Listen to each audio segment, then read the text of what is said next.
Welcome everyone to this webinar. I'm Rafael Carmona from the ICDR.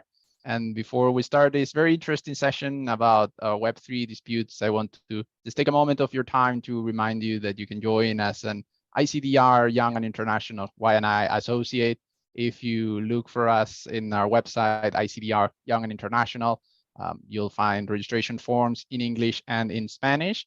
And in our website, you will also find the recordings of all of our previous webinars. We also have a LinkedIn group that's also called ICDR Young and International. So if you request to join there, you'll be also able to see all the updates that we will be posting in that group. With that very brief introduction, I'm very excited about this topic that I think is very interesting and recent. So I will give the floor now to our moderator, Rodrigo Franco. Rodrigo, the floor is yours. Many thanks, Rafa. Welcome everyone to this webinar. Thank you all the attendees for joining us today. The speakers for making yourselves available, the ICDR YNI and the São Paulo Arbitration Week for supporting this event. So just a reminder, please feel free to ask any questions you may have through the chat box. We are planning to leave plenty of time to answer them. And now I'm gonna make a brief introduction regarding the speakers. We have Bernardo Campos. Bernardo is a lawyer at Guandalini, Isfer, Oliveira, Franco, Advogados. He's doing a master in blockchain and cryptocurrency at the University of Nicosia. And he is also president of the Council for Digital Assets and Blockchain at the state of Paraná, Brazil. We have Lizzie Chen. She's a senior registered foreign lawyer at Allen Overy, Hong Kong. She is also registered in England and Wales, and he is in the Asia Pacific Arbitration team based in Hong Kong. Now, and Juliet Asso, she's counsel at La Live, Geneva, and he is working with construction and infrastructure international arbitration disputes, among other industries. So now let's start this webinar with you, Bernardo. It would be nice if you could share with us what is Web3 and its main components, cryptocurrency, smart contracts, NFTs, and the Metaverse. So please, Bernardo, the floor is yours. Thank you, Rodrigo. And I'd like to also briefly thank Rodrigo for the invitation, as well as to say that it is a pleasure to be here speaking together alongside Lizzie and Juliet about such a very interesting topic for all of us. And I'll try to answer Rodrigo's questions very briefly. However, it's not that easy to answer and explain to a big audience as this in a short period of time. So I'll make a presentation. I promise I won't take more than 15 minutes, okay? And so what is blockchain arbitration? How does arbitration and Web3 disputes relate each other? And what is Web3 that involves cryptocurrencies, NFTs, Metaverse, and smart contracts? I'll firstly just, where is my, just a second. Yeah. Well, I'd like to begin this presentation addressing why we are here today. And to put that into perspective, I'd like to ask you, what were you doing in 1995? Because if we were to compare the internet with blockchain technology, it would be as if we were still around 1995, 1997, when the internet had only 30 to 130 million users. And that is what blockchain technology has today. So the reason why we are here today is because we have a great opportunity in front of us to address issues, either professional or personal ones, and to dedicate ourselves eventually to this new market. And what is exactly this new market? To address it, I'll firstly explain what is Web 1, Web 2, and Web 3. And second, what are Web 3 components? And thirdly, to the main topic, that is, what is blockchain arbitration? So Web 1 started in 1990s, and it refers to the internet in which we only consumed content. It was read-only, read the news and so forth. Web 2 started in the early 2000s, and it refers to the internet in which we not only consume content, but we also create content. Blog, Twitter, Facebook, Amazon, we create content, we sell goods, and so forth. But it's highly centralized by the big players, Facebook, Google, Amazon, Microsoft, Twitter, and so forth. And Web 3. Well, Web 3 started with Bitcoin in 2008, and it has been growing ever since. And it refers to the internet in which I not only consume content, create content, but I also own content, what are now called digital assets. And this differentiation in the ownership of goods in exchange of values will create and is creating a ripple effect in all of our lives. And that is an event that we call and refer to as Web3. Okay, but what are Web3 components? The four main ones would be cryptocurrencies, smart contracts, NFTs, and Metaverse, okay? There are many, many others, but for the purposes of this presentation, I will address the four main ones, starting with cryptocurrencies. Crypto is, by definition, a digital asset that is fungible.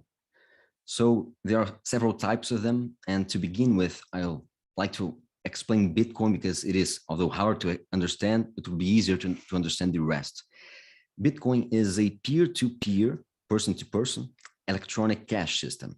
And there are several characteristics that define Bitcoin as what it is. It is a protocol of trust, okay? Think of it as that. And it has a messaging system that is called Bitcoin, and today has considered value, monetary value. A few characteristics: it is sovereign, or you have self-custody. You don't depend on a bank, you are your own bank. It is trustless, so you do not need to trust anyone or a government or a bank to transact. You can depend only on yourself and on the network. It is decentralized in the sense that there are no intermediaries. That is open in the sense that anyone can be one of these decentralized validators, even you and me. I myself have a node running right here, validating the network. It is scarce, limited to short of 21 million units, considered to be unhackable. It would need dozens of billions of dollars to hack it and still wouldn't have a lot of success. Runs 24 hours a day, 7 days per week, ever since 2009. I have not had not even 1 hour of instability, except for one event around 2015. And its rules are determined by its source code as well as the blockchain. There are also several other types of payment currencies. Bitcoin is only the main one, and also blockchain platforms or smart contract platforms. These are platforms, remember, Bitcoin, you can only exchange one thing, Bitcoin. Ethereum, that is a blockchain platform, you can exchange many, many other things. You can create another token. I can create a token of myself, a token of this that represents the ownership of this phone. I can create smart contracts. I can create a contract on sales agreement or on a bet on who's going to win the game tomorrow, and many, many other examples that I'll give throughout this presentation, okay? And it is considered, in essence, to be an entire financial system in and in itself. And for you just to have an idea, Ethereum, that is the main blockchain platform, once got to the value of $600 billion US. That's more than the 10 biggest US banks together. There are also stable coins that are attached to underlying assets such as dollar, etc., and any other tokens that I've said that we can create tokens of pretty much anything in the future. Everything will probably be tokenized. Here are some issues that may arise on legal related issues. I won't address them because it would take a lot of time. I'll leave it for Juliette and Lizzie. Okay, that's crypto. And now, what are smart contracts? Smart contracts are simple computer programs that run functions such as, if this, then that. If you insert $1 in the vending machine, then one soda will pop out. They are contracts which in essence are a promise or performance given in exchange for another promise or performance. And that is what smart contracts do. Today, they are mainly used on-chain, and by on-chain, I mean on the blockchain, and for on-chain purposes, such as exchanging crypto values, etc. However, we are seeing a growing use case, and there is a tendency for the future for we as lawyers to start combining smart contracts with regular contracts for them to work alongside each other, irrespective of whether or not they are related to crypto businesses. And here's just a brief example of how a smart contract is. This is the eminence NFTs. And as I said, the probability is that in the future, everything will run alongside each other. And this is called Ricardian contracts. They are hybrid contracts that have both English natural language as well as code. A few examples of blockchains that work with Ricardian contracts. Don't feel yourself, oh my God, the world is going so fast, I'm outdated. No, unfortunately, Ricardian contracts they are a real thing today, but there are no actual real application that you would use with confidence in any of your client in your law firm. So that is why I say there's a great opportunity to begin now. Few issues that may arise, I may address them later. And one point that I'd like to state is that we are seeing some type of lex mercatoria, which a few of us call as lex cryptographia, because we are seeing that some laws or some uses and customs are being created by this community, just as merchants created back on the old days and still do today. Okay, and NFTs, what are those profile pictures? Are there anything else besides that? Are there any real use cases for NFTs?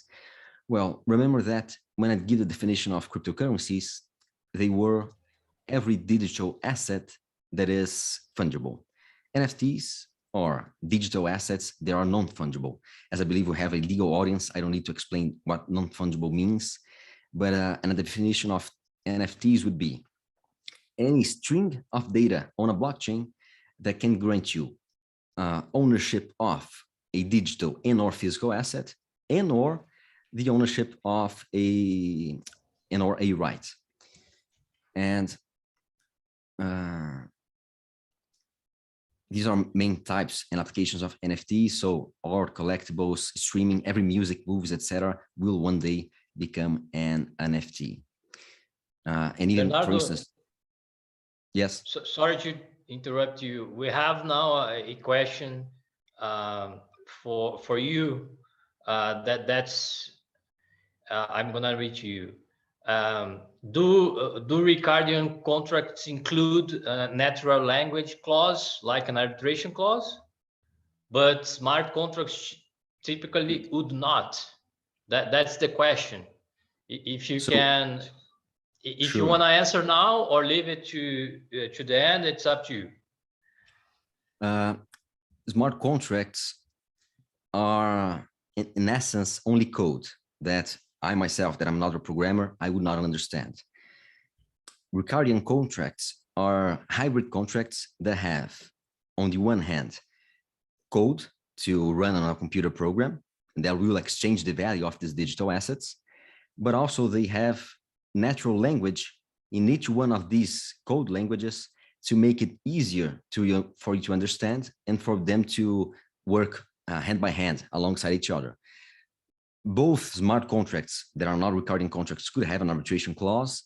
The difference by Ricardian contracts are that they are human readable and have only a higher legal effect by being human readable, but also work as code on a natural manner. I believe that may answer the question.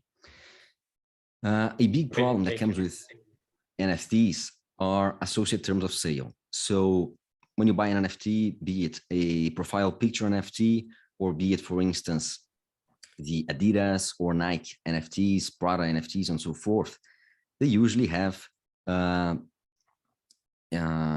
associated terms of sale, but they almost always are not on the smart contract itself as a link or much less written. So I've addressed this issue by writing an article on NFT legal issues and made an NFT out of this article and tried to solve these legal issues that even Adidas itself has not properly solved by inserting the contract and the licensing agreement for my own article. It was just an experiment within the smart contract. Here's just a print of the contract. Well, and the metaverse. The metaverse is also not something that today you are missing out. You can feel comfortable about that, but it is the future. And it relates to 4 big systems that are focused on gaming, entertainment, social, and professional. We are still quite far from like, oh my God, I'm going to be all day on metaverse as we are perhaps on Instagram today or so forth, but it is the tendency. And there are centralized metaverses such as Facebook, Swan, Microsoft, Sandbox, and Decentraland. Only Facebook so far has those that you can use the VR glasses, and decentralized ones that would work with crypto and depend on the community and so forth. So far, we do not have anyone that works properly with VR glasses and crypto. Here's just a few shots to give you an example. Although it is like, this is very small quality, low quality, it is impressive that when you are there, you feel that you are there, even if this is like on the Google browser. That's really impressive. Here are a few issues that may arise. And now to the final part of my presentation is about what is blockchain arbitration. And as we are focused here mainly on perhaps an arbitration community, I like to ask you a question. What do arbitrators dream about? And I believe that every arbitrator's dream is for us to have an arbitral legal order and for our awards to be rendered valid and enforceable all around the world. And funny enough, perhaps the blockchain technology has brought precisely that, a blockchain arbitration legal order. And why is that? And before jumping to the topics, there's even an article about that by Julian Liu. He has not addressed blockchain arbitration on this article. We do not know if blockchain arbitration will be a dream or a nightmare on autonomous arbitration, but it surely is a path that is being undertaken by many actors, especially those within the community that are crypto native users. Okay, so what are the advantages of blockchain arbitration? And actually just giving a step back, okay, on a technical aspect of how blockchain arbitration works. Smart contracts sometimes have what are called oracles. Oracles is the language that users call and are an outside source of information to a smart contract. Let's say that I'll make a bet on who's going to win the game tomorrow, and I need that information. That information is not on the blockchain. So there is a third party that has to bring that information to my smart contract. There are many, many different ways through which that happens, okay? But that may be considered an arbitrator. An arbitrator can also be considered when there is an actual dispute on a smart contract. I'll just give an example of how that would be. And the arbitrator works as an oracle on that smart contract that is essentially a multi-sig wallet in which the arbitrator holds the last key to sign and define what will happen as an oracle / arbitrator. Okay, and what happens when you have blockchain arbitration? The awards are handled and enforced instantly, and they are irreproachable on what enforceability is concerned, works all around the world, 24/7. Everything can be anonymized if they want, and can be based on law or lex mercatoria. It depends. And here, just to conclude, a few examples of how would blockchain arbitration work. So there are use cases for on-chain arbitration, that is blockchain arbitration, okay, and not off-chain arbitration is what you guys know today. On-chain arbitration for on-chain issues. So let's say that is an insurance, and this is a real case, okay? You guys may know the dollar stablecoin Luna that collapsed in the value of $20 billion this year. In the Luna protocol, they were promised a interest rate of around 10 to 20% per year. An American investor invested $800,000 in the Luna protocol, but as it is a considerable amount of money, he made an insurance with an insurance provider on the blockchain that if the stablecoin dropped its peg to the dollar and it started to be quoted to 90 cents to each dollar and so forth, that person would be insured by that insurance platform. But the Luna collapsed and the insurance platform did not insure this person because they understood that the contract not apply in such a scenario. So they started an arbitration within Claros, and the claim was not provided by. But what was interesting that in this case, this guy, completely anonymous, hired a US law firm that signed the petition and everything within this blockchain platform and made the case saying that, no, that clause of the insurance should have applied because X, Y, Z, et cetera, et cetera. So we can see a real use case for on-chain arbitration that the arbitrators were chosen algorithmically by the blockchain smart contract. There are also on-chain arbitration for off-chain issues. So there are a case in Nigeria where there's insurance, for instance, that whenever there is like a natural disaster that ruins the farmer's farm, there is an oracle. There are actually physical physical gadgets that will measure the temperature. Oh, if temperature goes over 1,000 degrees, that's because it burned. So we are going to release the funds to the farmers. And the most interesting thing here is that these farmers before, they were not able to get the insurance from normal companies. So they had to resort to this blockchain initiative. And if, for instance, there's a discussion on whether or not the insurance would be granted would come an arbitrator to solve this issue.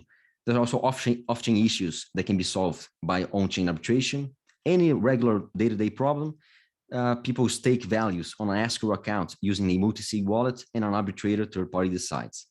And there's finally on-chain issues for off-chain arbitration and off-chain issues, but related to crypto for off-chain arbitration. And here is not exactly the topic of today's conversation, but it refers to the arbitration as you know today, solving crypto disputes. And now to conclude, I like to make pretty much the same question that I made in the beginning. And that is, what will we be doing in 2049, 27 years from now, exactly the same time from 1995, when the internet had the same number of users that crypto has today. And I believe that we'll very likely be working much, much more with blockchain technology. Thank you very much. And now I leave it to Rodrigo. Thank you, Bernardo, for this introduction to the Web3 and its main components. Let's now turn to Juliet. Juliet, what type of disputes may arise out of the Web3? Hello, everyone. And first of all, sorry, Bernardo. Oh, no, I think it was for Juliet. I was reading the message. I got distracted, sorry. Okay, thanks a lot, everyone, and thanks a lot, Bernardo, for this excellent presentation, because this actually it's paving what I'm going to discuss right now in a very well manner. So, as Bernardo explained, Web 3.0 is very wide, but today we focus on crypto, NFT, metaverse, and smart contracts. So let's look at the types of disputes for each of these categories, and let's start with crypto disputes. And the reason I'm starting with this category is because, as you just heard from Bernardo, this is the first, the development of cryptocurrencies started much earlier than that of NFTs and Metaverse. So therefore, logically, now we have more existing disputes regarding cryptocurrencies than disputes regarding NFTs or Metaverse. There we have already a bunch of commercial crypto disputes, and they mostly concern disputes between investors and trading platforms. And these crypto disputes concern first the trading of cryptocurrencies. And for example, you may have heard about the very well-known case where thousands of crypto investors sued Binance. Binance is one of the biggest crypto exchange platforms. They sued Binance in connection with the platform service outage that occurred for a few hours on 19 May 2021, which unfortunately was the day of one of the largest percentage drops in the value of the Bitcoin ever. So these investors claim that this service outage prevented them from selling their Bitcoins, resulting in huge financial losses, and they are claiming damages as a result. There are some other categories of disputes concerning the security of crypto exchange platforms, which of course can be the subject of hacking. There are also some disputes regarding the initial coin offering of cryptocurrencies. Initial coin offering is similar to an IPO, but regarding cryptocurrencies, there have already been a few cases in the US. But what is interesting for us, and I categorize ourselves as arbitration practitioners, and I apologize if it's not the case of everyone, is that many of these disputes are settled by arbitration. And this is because the dispute resolution mechanism provided by most crypto trading platforms provide for arbitration. And for example, in the Binance dispute I just mentioned, it is being settled at the moment under the Hong Kong International Arbitration Center rules. So next, NFT disputes. As you have heard from Bernardo in the chronology, although the boom of NFTs is more recent than that of crypto, there are already existing disputes in connection to NFTs. And they mainly, but not only, concern IP-related disputes. So the first category of disputes are disputes where NFTs are being created, and in technical language, you don't say NFT is being created, but you say an NFT is being minted. So there are disputes where NFTs are being minted in infringements of copyrights or trademarks of third parties. So let me give you an example. Earlier this year in January, the French luxury group Hermes filed a trademark lawsuit against the digital artist Mason Rothschild for creating and selling Meta Birkin NFTs, which were depicting the company's iconic Birkin bag. And let me share a pic. So this is the NFT that was at issue. So Hermes argued that Mason Rothschild inappropriately used the Birkin trademark for his NFT, both the visuals, but also the name Birkin, which was included in the NFT's name, which was called Meta Birkin, and thus creating some confusion that Hermes was selling the Birkin bags in the metaverse. Mason Rothschild's defense was that it was just an artistic expression. So this case is still ongoing before the US courts, but 10 days ago, Hermes filed a motion asking for a summary judgment. So if this motion is granted, then we might soon know the answer to this interesting question, or whether you can mint, whether it is artistic expression, the fact of minting someone else's brand. A similar dispute is a dispute brought by Nike, also earlier this year, against Nike shoes reseller StockX for having used the NFT of Nike shoes without Nike's consent. But at the time when Nike was planning to launch its NFT campaign, and Nike found that this was creating confusion for consumers. StockX's position, which is very interesting, was that it was using those NFTs just to authenticate each physical shoes and to track them with customers. So this lawsuit is still pending, but the answer will be very interesting and have a huge impact for online resellers on the use they can make of NFTs. So another category of disputes are disputes concerning the scope of the IP rights, but sold before NFT existed. And a major source of contention is to determine whether they include the right to mint a corresponding NFT at a time where, in a contract, at a time where the NFT did not exist. So I'll give you an example. This issue was at the core of the lawsuit filed by the production company Miramax against Quentin Tarantino, when he announced that he would auction off certain scenes of his handwritten script of Pulp Fiction as an NFT. And Miramax argued that Tarantino's NFT project violated their contract, but that contract was concluded long before the invention of NFTs. So unfortunately for us, unfortunately for them, this case settled last month.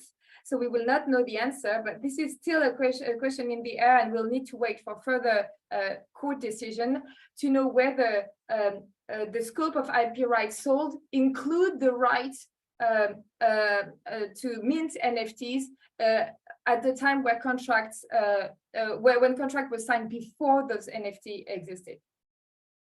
And another area of disputes are disputes concerning the scope of IP rights sold when selling NFTs. So here, when we know they exist. So does it include the NFT alone, which is, as Bernardo explained, just like the certificate, or does it include the NFT and the digital representation of the connected work, or the NFT and the actual physical connected work? So most NFTs are sold on marketplaces, such as OpenSeas, without a comprehensive traditional contract or Ricardian contract, as Bernardo explained earlier, clarifying these issues. This is why there will be a lot of disputes. And last but not least, there are some disputes concerning errors in the smart contracts related to NFT transactions.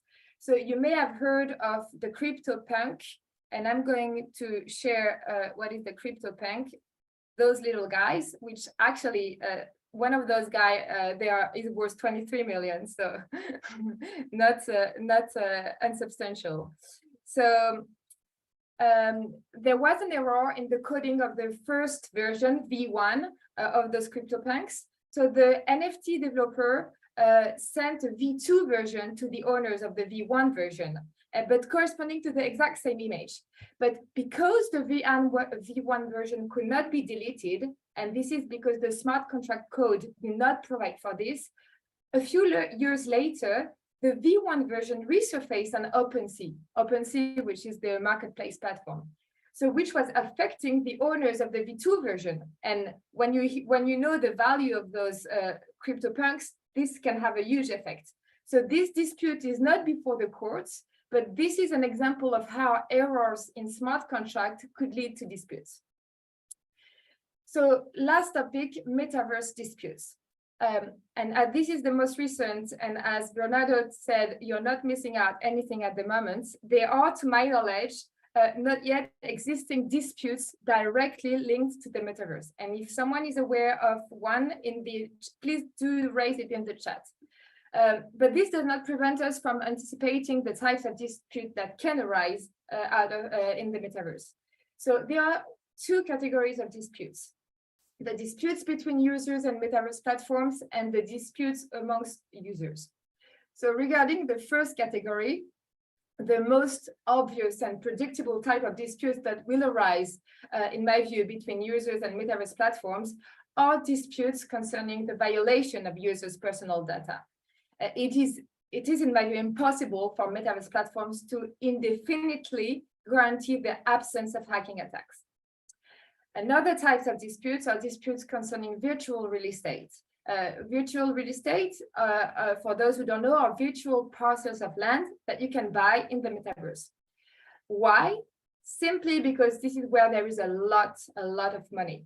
So the total volume of transactions reached 500 million of US dollar last year, and is expected to double this year. And some single transaction reached 2.4 million, for example, on Decentraland. What increased the value of a specific plot of land is not only its location, but also its scarcity. because most metaverse platforms, they guarantee a limited number of available plots. So what if, despite its current commitment, a metaverse platform unilaterally decides one day to increase the number of plots? This would undoubtedly decrease the value of your investment. So you may want to bring an action against the metaverse platform. The same goes if the metaverse platform goes bankrupt or shuts down its servers. The value of your investment is then decreased to zero, and considering that some single transaction can go up to 2.5 million, this would have a serious effect. The second categories of these metaverse disputes are disputes amongst metaverse users. So you have the usual, I would say, unfortunately, crime and tort disputes, similar to what we encounter in the physical world. Thefts of digital assets, sexual harassment practiced by one avatar on another, and unfortunately, sadly, there have been a case reported. But there also, and I think this is going to grow more and more, disputes regarding transactions between users. And this, you really need to understand that in the metaverse, users can, without any control of the platform, they can offer services to other users, for example, offer a gaming experience, a concert, a sport coaching session. A user, they can create digital assets like wearable, accessories, art, and sell them to other users. And they can rent and resell parcels of virtual land to other users. But what if, for example, the digital Nike shoes or Adidas shoes you bought for your avatar do not have the color you thought? What is the virtual land you bought ends up not being exactly as described? What if, because of a technical glitch, you cannot access the concert for which you bought and you paid a ticket? What if the digital Chanel blazer or the Cartier Love bracelet you had bought for your avatar ends up being a counterfeit? And this actually happened in one metaverse, which is the Roblox metaverse. The issue being that the authenticity of what you're buying is not necessarily guaranteed by metaverse platforms. So because none of this is regulated, I would expect a lot of disputes, especially when amounts invested will be growing in the next few years. So this, in a nutshell, and it was maybe a longer nutshell than expected, is all the different types of disputes arising, Web 3.0 disputes. Many thanks, Juliette. That's great. A beautiful overview of what type of disputes may arise out of the Web3. And for the ones that are joining us right now, we have already seen a brief introduction of what is Web3 and its main components made by Bernardo. Right now, we have just finished an explanation and an overview of what types of disputes may arise out of the Web3.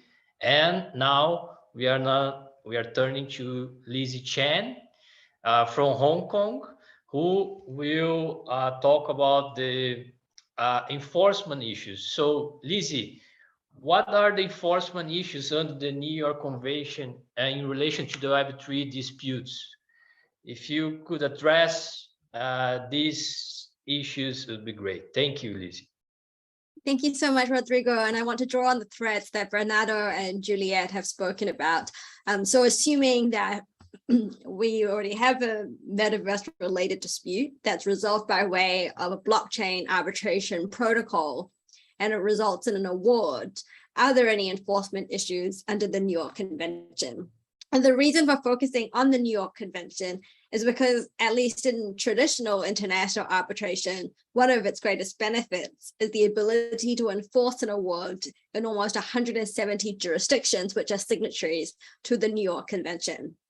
And I recently co-wrote a paper with Emily Hay looking in more detail at different parts of the New York Convention to examine the enforcement issues that might arise. The first question to ask, though, is whether the New York Convention will even have a role at all in the context of metaverse-related disputes.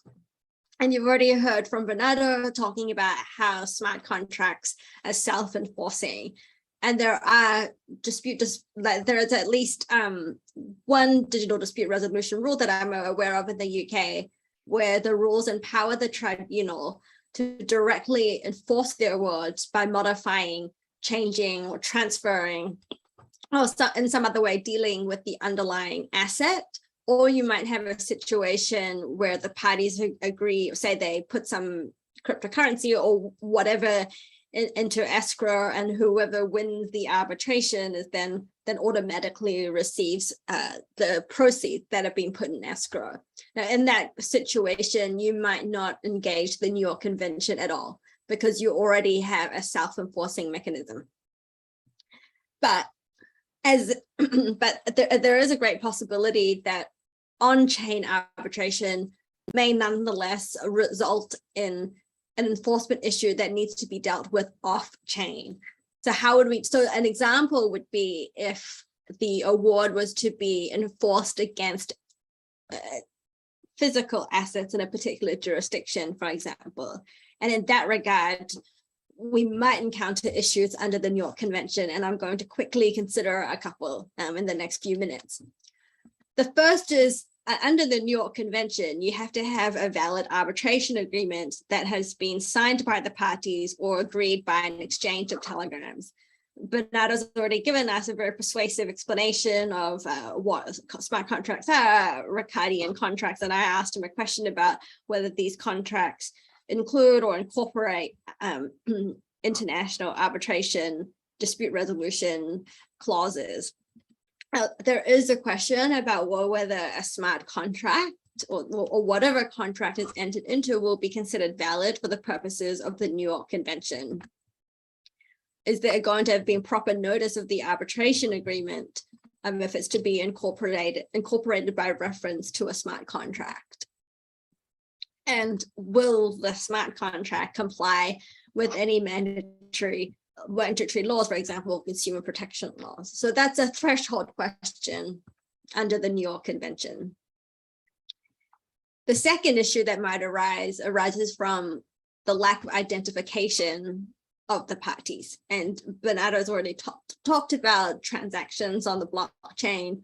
And in many cases, you can transact anonymously or pseudonymously, or it's in some way difficult to identify who the parties are. Now, there's a question about whether the potential anonymity of parties or even arbitrators in metaverse-related disputes that are resolved by way of a blockchain arbitration protocol would pose an enforcement risk under the New York Convention. And at least the issue of identification or anonymity will go to issues of formative consent and also substantive consent. As many of us know, a fundamental aspect of international arbitration is that the parties agreed to arbitrate their dispute. But if you don't even know what the legal identity of the parties are, how do you even determine whether they agreed to the dispute? And there are some grounds for challenge under the New York Convention, for example, whether a party had the capacity to enter into an arbitration. It can be difficult for a national court to assess whether a party did have capacity if it doesn't even know who the party is. The New York Convention also requires arbitration agreements to be signed by the parties, which might suggest that you actually need to know who the parties are, although the New York Convention also refers to arbitration agreements concluded by way of an exchange of telegrams. So perhaps there's space there to accept arbitration agreements where you don't know who the parties are. Our third point is issues around due process. So due process is protected under the New York Convention as the party's right to have proper notice of the appointment of the arbitration proceedings and being able to present its case. Really, due process is a very broad church in international arbitration that can arise, or breaches of due process can arise in many ways. Did a party have the ability to present their case? Did the arbitration tribunal decide the case based on what the parties had argued? Or if there was another relevant point, did the parties have the opportunity to comment on it? Now, due process is often seen as something very, very important in international arbitration, but a question might arise, in the context of blockchain arbitration. Are there certain breaches of due process that might be acceptable for the purposes of the New York Convention. Now, Bernardo has already explained blockchain arbitration, but just to recap, some of the key features would include, you have randomly selected anonymous jurors who are economically incentivized to vote in accordance with what they think the majority of the jurors are going to vote. They're not generally required to give reasons for their decisions. They don't have to meet and confer on their decision making. They're not subject to disclosure obligations, and they don't even need to be legally or technically qualified to be an arbitrator. Now, just listening to those different elements, we might think that some parties might, at the enforcement stage, raise issues with these. So, for example, they might say, well, they have the right to appoint the arbitrator and to appoint somebody whose identity that they know. A party may say, well, an arbitrator's duty is to apply the law to the facts and not be incentivized in an economic way. You could say some parties might say that arbitrators are supposed to give reasons for their decisions. They're supposed to meet and confer on their decision, even if each arbitrator comes to their own individual decision. And for the independence and impartiality of arbitrators, some parties would say that even jurors, anonymous jurors, should have to make such declarations of independence and impartiality. Now, an issue that arises, and which would be really interesting to discuss, is whether there are any limits to due process. One of the core tenets of international arbitration is party autonomy. So are we in a world where the parties can agree to whatever process they like, anonymous arbitrators or not, so long as they're happy with it, it should be fine? Or are there some bottom line or some red lines that can't be crossed? And in international arbitration practice, there does seem to be some red lines. So, for example, under the IBA guidelines on conflicts, there are some non-waivable red list categories of conflicts that we think that parties don't have discretion to agree to. We currently give parties a lot of discretion as to the choice of law that the arbitrator should apply. Bernardo, I think before mentioned ex quiet and bono or lex mercatoria. We also have baseball arbitration, where the tribunal is limited to choosing one side's argument over the other, which does in some way resemble a binary decision that jurors in a blockchain arbitration may have to reach. There's been quite an interesting development by Koala. It's a coalition of people who've drafted a model law for interacting with DAOs, so decentralized autonomous organizations, where they've stated in their model law, they've just stated that anybody who engages with a DAO and resolves their decision by arbitration agree that current systems of arbitration do not meet minimum standards of due process, and the award should be recognized and should have the status of a foreign arbitral award. In my mind, I can see this to be a creative way to try to meet the due process issue, but there's a question in my mind whether such a unilateral declaration, even if made by a party, would be acceptable. Can you simply agree that minimum standards won't be applied, but still insist that an award will nonetheless have the status of an enforceable award under the New York Convention? So that's just a quick whirlwind tour of some of the issues under the New York Convention. I think there's a bigger question to ask. Some big questions we can discuss are, is the New York Convention even relevant? And two, if it is, do we need to rethink traditional concepts of due process, for example, or legal seat? I didn't quite get to this in my presentation in the interest of time. Do we need to rethink those? Or if we think the New York Convention is not relevant or not suitable, then do we want an alternative enforcement system for awards that are resolved through blockchain arbitration? I think those are questions that the international arbitral community should grapple with. Thank you very much. Awesome. Thank you, Lizzie. We have a couple of questions now in the chat box. And so the first one from Simon Murmur is the following: can parties circumvent a national court's review under the New York Convention by referring their disputes to certain arbitration rules that allow self-enforcing mechanism. This is the first one. Lizzie, I don't know if you want to take this one. It's in the chat box. Yeah, so I think that if an award is self-enforced, and in fact self-enforced, you don't circumvent the national court review system in the sense that you don't actually need to refer the dispute to a national court at all. But even if you chose rules that allowed for self-enforcement, but you still end up having an award that you need to enforce against, say, physical assets in a particular jurisdiction, then I don't think you would be able to circumvent national court review. So long as you need a national court to step in and intervene in some way, you would need to ask the court for assistance. Yeah, thank you. Thank you, Lizzie. Now we have another one. That's from Scarlet Riot. Do parties even have a right to sue someone for the conflict which occurred on the platforms which are essentially like international waters? I can start to answer this one. Maybe Lizzie and Bernardo, if you want to add. So that's I think one of the biggest issue at the moment. If it depends on who needs to be sued. If you're a user and you want to sue like a platform, then whenever you click to enter the metaverse, you need to agree to terms of use. And then those terms of use, you never read those, you always click OK, but they include a dispute resolution clause, which allow you to have your dispute settled. So that's more or less clear, although you still have some issue, what is the real entity, because all those metaverse platforms, they have different corporate entities, and this is not always official, what is the structure.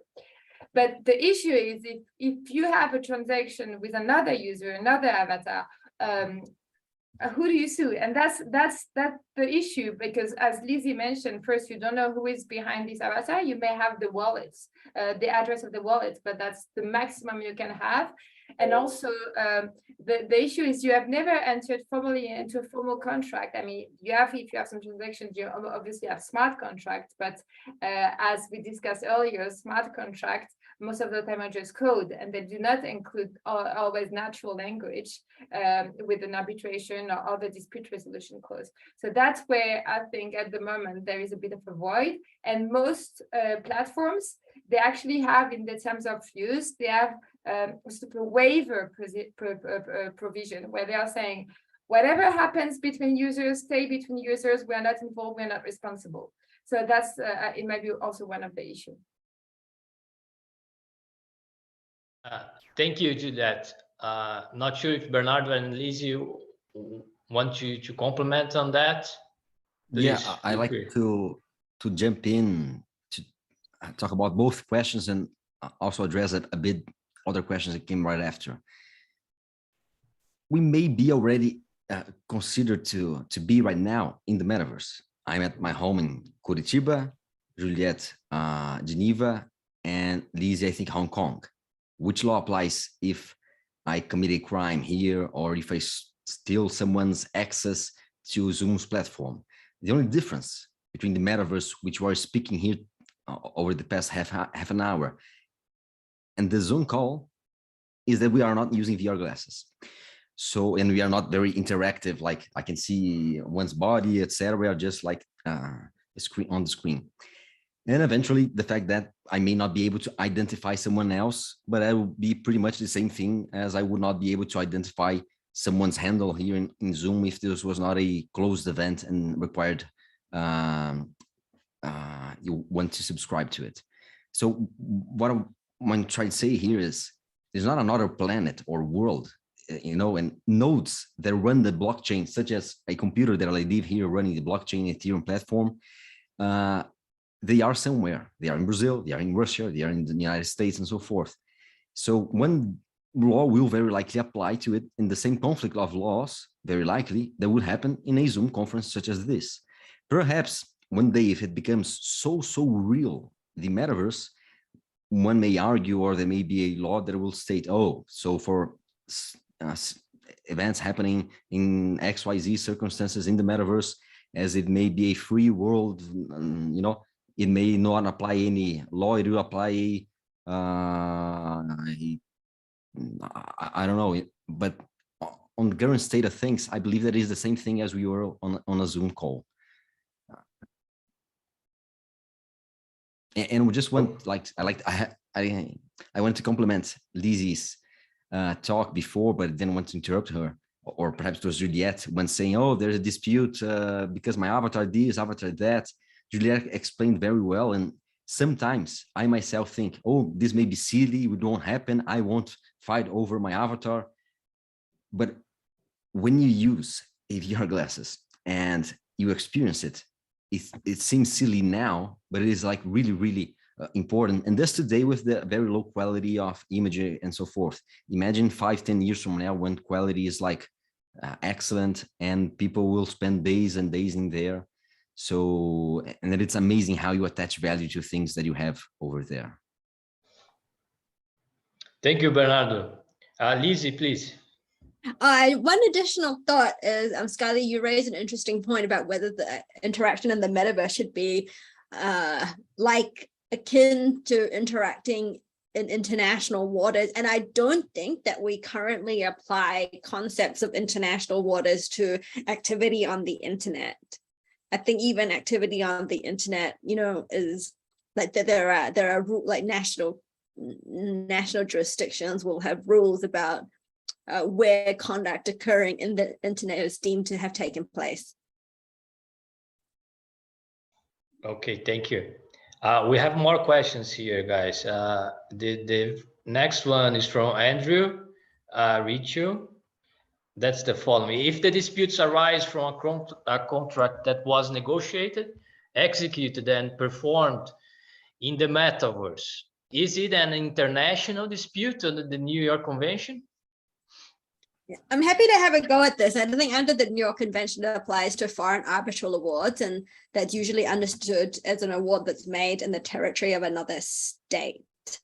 And I think probably the metaverse would be treated like contracts now that are negotiated, executed, and performed on the internet. That'd be like, probably it will be up to the relevant jurisdiction, the courts of the relevant jurisdiction, to determine if the contract or the award resulting from it would be considered a foreign arbitral award. I don't know, Juliette and Bernardo, do you have additional comment? Go, Bernardo. Bernardo is on mute. So go, I know he's actually a gentleman.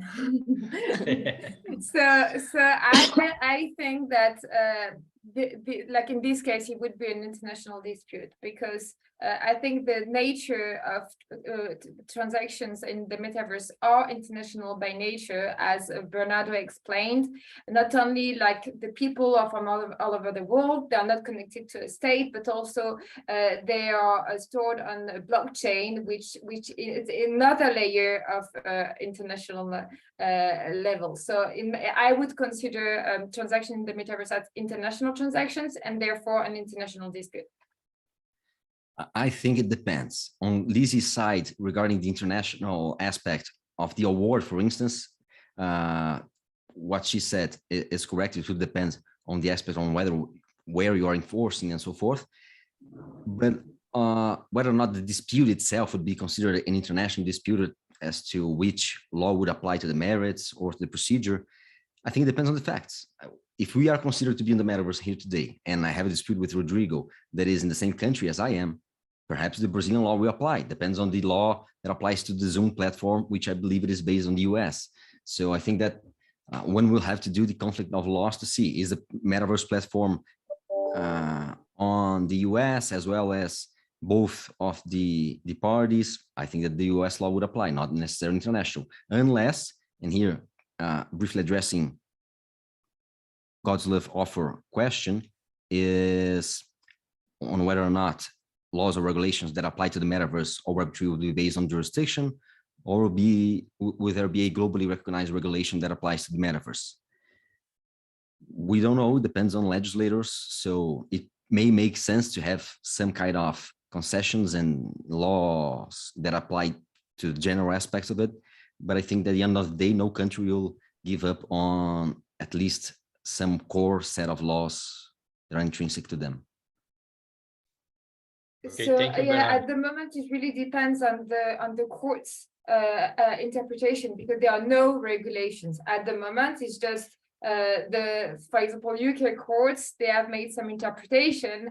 There was a case about cryptocurrencies, and the question was, where do we find that those cryptocurrencies are located? And they decide, so the local courts, so UK courts decide, okay, because the owner is based in the UK, we consider that those cryptocurrencies are located in the UK. So this is just a random interpretation from one court, but I think, like Bernardo, that if we want to avoid a complete mess internationally, we will need to have at least some guidance, if not international rules. For example, the Hague Convention could create some convention like this for the choice of law and jurisdiction rules, and we should have some principles like that everyone, at least all the states, tend to interpret in the same way. Okay, thank you. Yes, Bernardo, please. No, Lisa, go first, please. Oh, thank you. I just wanted to raise an interesting question about like how we treat global commons. You know, why is it that the seas, you know, we have like specific rules about the seas, and there's like an international system. I don't know much about space, but I think there are international law rules that relate to outer space as well. But actually, if you look at the internet, it's not treated in the same way. And it's still like, we think of the internet as like being borderless, but actually in many ways, the internet is territorially segregated. The internet in China, what you can access there is quite different to what you would be able to access in other parts of the world. So I think it's just interesting, like, you know, where will the metaverse fit? Will it be closer to how we deal with the internet? Or, which I think is probably the case, given, you know, it's about like accessing, I don't know, like this virtual space. Or might it be something more like the high seas or outer space? That's it. Yeah, thank you. And I think that it also depends on the merits of the dispute, because if it is a criminal aspect, I'm sure that there will be specific laws and conflict of laws for that. If it is related, for instance, to securities, I'm sure that the SEC, that is Securities and Exchange Commission from the United States, will understand that if my avatar offers a security to Juliet, or to someone, or actually someone that would be based and in the US, securities law and US law, securities law from the US would apply. So there's one thing to take into consideration as well. Thank you all. Now we have two more questions in the Q&A. That one, Juliet have already answered. I'm not sure if Bernardo and Lizzie, if they want you to comment on that, is the following.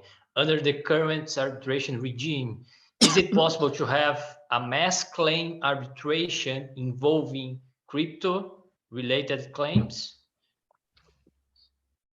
Yeah, so, I think so. No.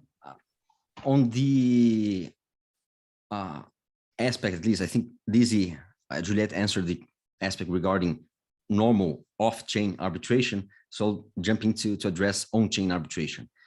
On-chain arbitration. Just technically, can everyone see the answer from the Q&A, or is it just the person who has Everyone. Yeah, I think I can see it. Yeah. Okay. Yeah. So, I guess. Sorry. Yes. No, someone said no. Andrew said no. I think it's only the panelists. So the answer, the quick answer was yes, So the Binance arbitration that I referred to earlier was an example of mass claim. There was a Swiss third-party funder who had gathered hundreds of claimants to sue Binance. And I can put in the chat the link to the article if you want to read more about it. And now I pass the floor to Bernardo for the on-chain answer. I've sent the questions and answers on the chat. On-chain, as a blockchain platform, it is programmable money, programmable everything. So you can program a arbitration to happen as you wish. And just complementing something that Lizzie said before, indeed today, blockchain arbitration platforms, which are very few, also not missing out on anything right now.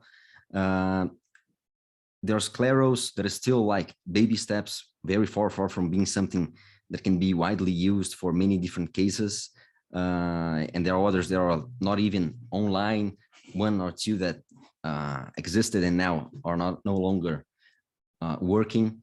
What I'm trying to say here, today Claros has already evolved a little bit, so you can the decision does not necessarily has to be A or B. You can, if I'm not mistaken, leave it open for the arbitrators or jurors, as they call, to insert, for instance, another value as for the award to be rendered and other options. And I do not believe that Claros platform allows today for you to choose the arbitrator, but you just need to draft a smart contract that allows that.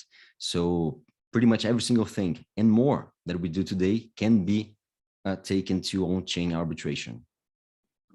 And if I can pitch in, I think the question of mass claims and arbitration will really depend on the applicable rules.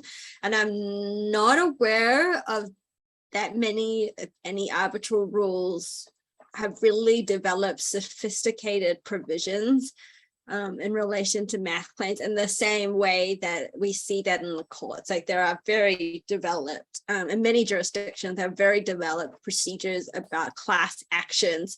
So I think this is definitely a developing space in terms of procedure, whether it's driven by tribunals in a particular case or by institutions and reforming their rules. But one thing that would be amazing, let's say an insurance on the farmers over there in Nigeria, or the smart contract protocol that would ensure the stable coin against a depeg of the dollar. Let's say that there is one arbitration, and in accordance with the rules of the arbitration of this one client that is requesting the insurance that was denied is granted, you can set the rules for all of the other 1,000 or million of victims to also have the same effect, and for the funds to come out of the insurance company to all of the clients at once, instantaneously, 24/7 around the entire world. And answering to Andres' question regarding will the dispute, and I believe law applicable to the dispute, depend on whether or not the dispute is in the metaverse. My God, wait. It will depend if the dispute in the metaverse is subjected to arbitration or not, won't it? Well, if you make an analysis as, okay, in arbitration, perhaps depending on the country's law, I can choose if it is an international dispute, the law applicable to it, if it is arbitration, if it is a court that may be more difficult to do so, then one might argue that, yes, it would depend on whether or not one would choose arbitration. Perhaps there's some country around the world that prohibits that. I believe it will depend on the country's law. Just to complement on that, Bernardo, are you, Bernardo, Juliet, and Lizzie, are you seeing arbitration clause in these metaverse contracts and smart contracts and so on and so forth? I think Andreas' questions goes towards the option, the dispute resolution clause, if these contracts are using arbitration or not. Yes, many of them are. I'm not speaking on behalf of metaverse related. I'm not so metaverse as Lizzie or perhaps even Juliet. I'm more to the side of DeFi and crypto. But on what DeFi, crypto, and NFTs are concerned, yes, many projects of NFTs or crypto, when they are launching their token, they have either on terms or conditions, there's a PDF on the webpage of the website, or eventually in the smart contract itself, although very rare, is arbitration provision. But many, especially NFT projects that are created in-house by teenagers or enthusiasts, have pathological or for some reason definitely not applicable arbitration clauses. Okay. What we see a lot, just to complement on what Bernardo said, is NFT. I mean, for Metaverse, it's more about the NFT you see for the smart contract, because every digital asset you buy you purchase in the Metaverse is actually an NFT, which can be a piece of land or a wearable. So the question, the underlying question is then, can you put an arbitration clause in the smart contract for an NFT? So most projects, most NFTs, the issue is they do not have the language of the clause in the smart contract, which is mostly code. But what they often have, but not always the case, what they sometimes have is a link to the website. For example, you might have seen a lot the Bored Ape, a very famous NFT where you see a monkey face. What they have is they have a link, like general terms of condition, and a link to the website. The issue is the website then can have some terms of use and can have some arbitration clause. But I'm just brainstorming with everyone here, but this website can be updated. So maybe at some point in time, it will have an arbitration clause. At some point, it will have nothing. At some point, it will have a code clause. And what would you and this NFT will be sold to different people. So the question in terms of consent, do you first expect someone to be able to go into the code of the smart contracts, which is kind of Sibyllin for some people, and be able to see this reference to the website? And second, are you supposed to have read all the different links, including the link in the website? For me, in terms of consent, that would be an issue. Right. I like just to give an example of disputes that may arise in the future regarding Metaverse as it is already today, regarding sales and purchases agreements, or even companies, not necessarily only consumers against consumers or consumers against the platform or NFT sellers. In Metaverse platforms, you can, as a person or as a company, create NFTs and sell it throughout the platform. Of course, the platform needs to accept it and so forth. So there may be disputes between Nike and Decentraland, that is a decentralized platform, on whether or not there was a breach of contract regarding the way that the NFTs were displayed in the Decentraland platform, because Decentraland is still responsible for the graphics and so forth.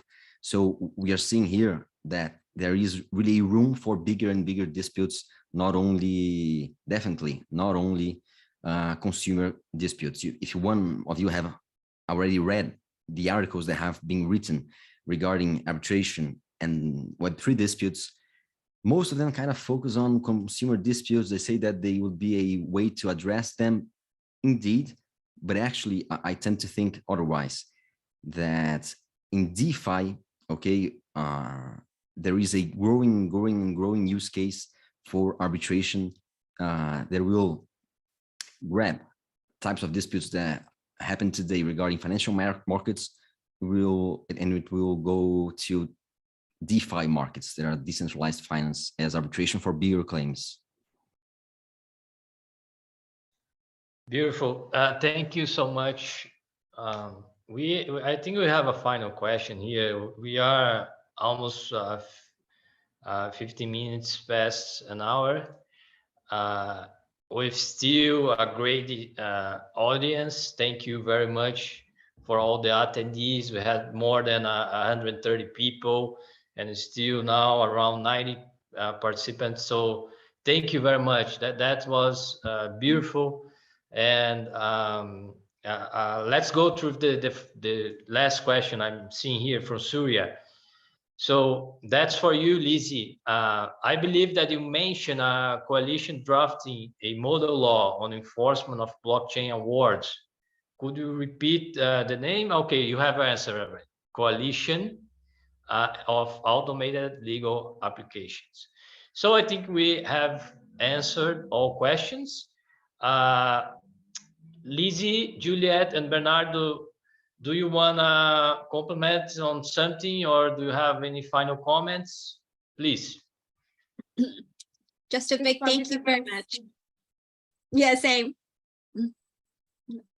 And next one we organize in the metaverse. Yeah. Yes. Oh, I have. Guys, I have created an NFT to all of you. That is a certificate of participation. I'll send on the chat.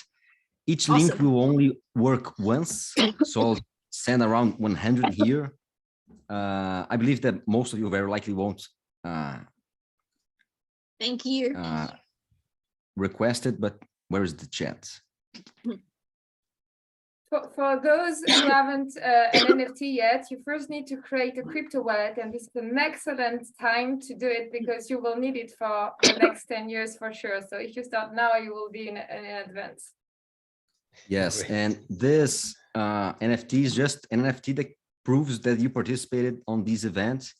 And what I like to just conclude with is that we are still in 1995. So things are still very on its early stages, and it's a great opportunity to every single one of us to try to explore this world, either professionally or personally, because it is the future. And it's growing, the adoption rate is growing even faster than the internet. I think that is it. Thank you very much, Juliet, Lizzie, Rodrigo, the ICDR. It was a pleasure. And thanks for me. Thank you. Thank you. Just to clarify for the attendees, you get all the attendees that have registered for this event. You get an email from the ICDR YNI with a link to this recorded session. So you get that. And I think Bernardo, someone asked to share the PowerPoint presentation. So yeah, if you hold on 30 seconds, I will export it to PDF and I'll send it right away. Okay. So while you're doing that, I wanna, on behalf of the ICDR as well, I wanna thank you all the attendees once again. Lizzie for making this big effort to be in Hong Kong right now and still recovering from COVID, right, Lizzie? That was great. And Juliet in Geneva, that's a city that is really on my heart. And Bernardo also for gathering and making all this event possible as well. So thank you very much. Bernardo is now have already shared his presentation. And please, if you have any further questions, you can ask through LinkedIn. And also you can find us on the media as well. Thank you very much and have a nice day, you all. And see you hopefully soon, personally, if possible. Or on the Metaverse. Thank you. Thank you, everybody. Bye. Bye. Bye.